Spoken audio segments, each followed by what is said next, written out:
Y'all want to hear a story? Yeah! Good, because you're going to hear it any damn way. I'll play a little mandolin too, but it's kind of hard to play mandolin by yourself on stage. I mean, if you're Sam Bush or David Vire or somebody like that that can actually play the son of a bitch, you can get away with it. I'm more of a mandolin owner.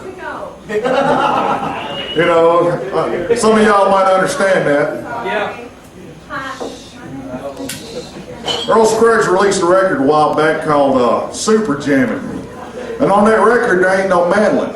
And so one day I'm driving to Greensboro to go play music. And I'm noticing there's no mandolin on this record, and there needs to be some. And my mandolin just happens to be in the back seat where I could reach it. So I pull it out the case, and I'm playing mandolin while I'm doing 70 miles an hour down I-40, steering with my knees.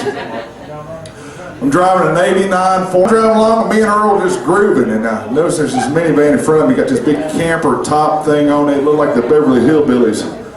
And suddenly he cuts over the grass, and I'm like, damn, that's cool. I mean, there's mud and grass and shit flying everywhere, and I'm just sitting there playing along with Earl. And by the time I look back, I seen that the highway had turned into a parking lot, and there was a Lexus in my parking spot, but not for long. You know that when you hit the ass end of a Lexus at 70 miles an hour and an 89 Ford Bronco, that sumbitch will fold all the way in half.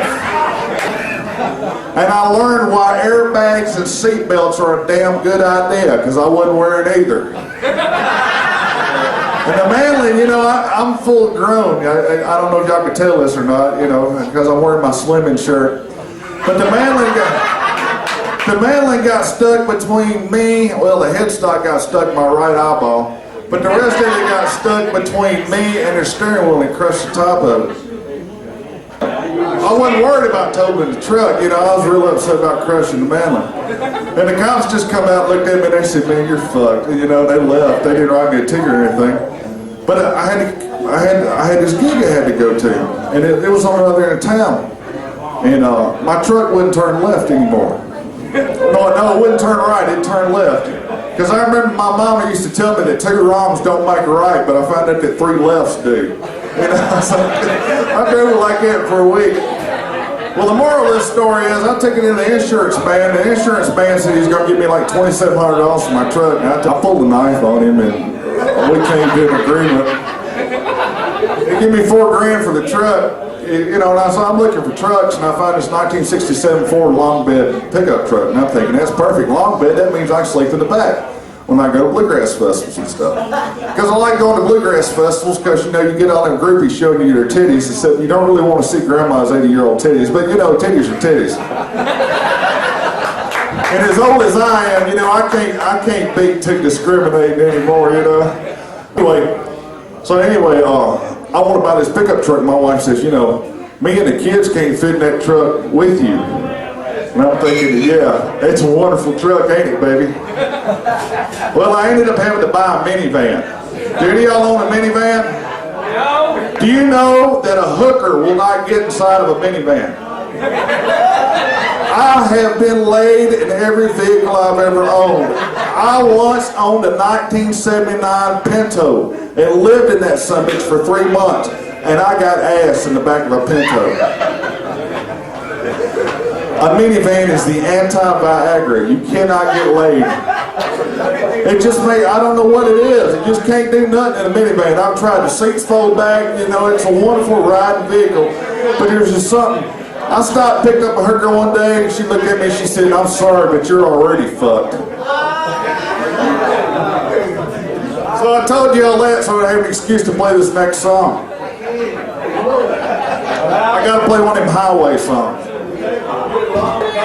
That story used to be funnier, but I forgot all the punchlines.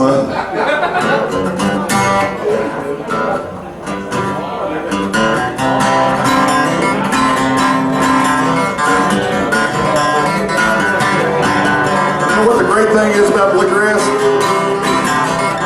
you used to take a lot of amphetamines, you play really fucking well.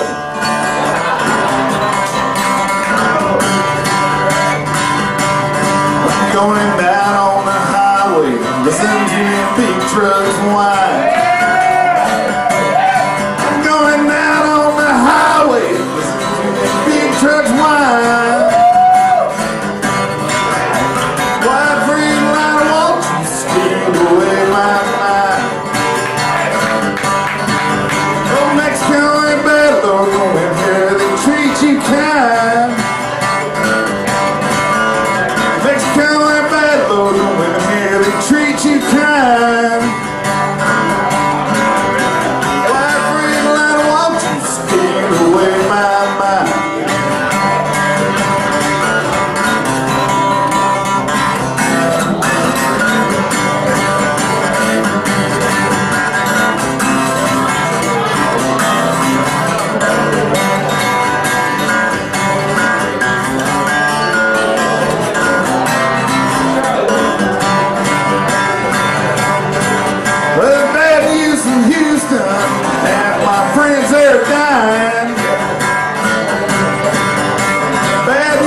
done, half my friends have died.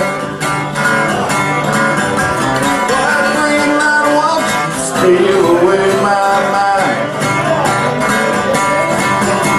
Well, I'm gonna run till I get back from where I came. Well, I'm gonna run till I get back from where I came. That green light won't steal away my brains.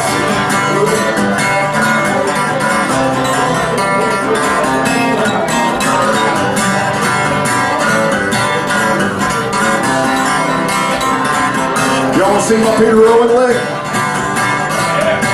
Y'all know who Peter Rowan is? That's my Peter Rowan leg. Going down on the highway, listen to big trucks whine. Going down on the highway, listen to the big trucks whine. Quiet free night won't steal away my mind. White green light won't you steal away my mind.